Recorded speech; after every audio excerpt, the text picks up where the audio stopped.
कांवड़िया बोल बम। जय जय हो औखड़िया बोल बम। बोल बम कांवड़िया बोल बम। जय जय हो औखड़िया बोल बम।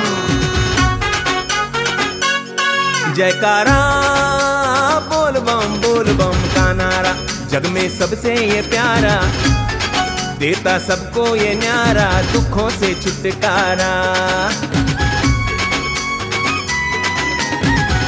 चल कांवड़िया बंधु, बोले जय शिव शंभु। चल कांवड़िया बंधु, बोले जय शिव शंभु।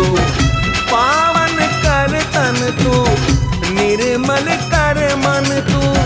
चल कांवड़िया बंधु, बोले जय शिव शंभु। चल कांवड़िया बंधु, बोले जय शिव शंभु।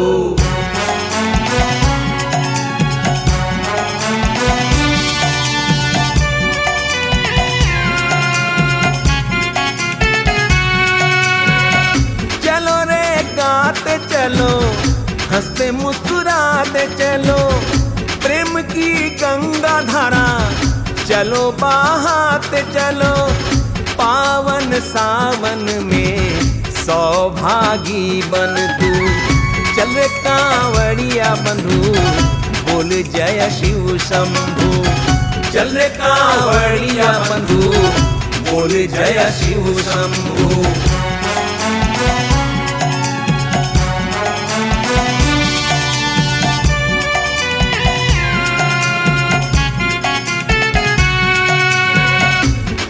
कंकड़िया बने पथ में फूल कलियां, बरसे बादरिया की चमके बिजूरिया।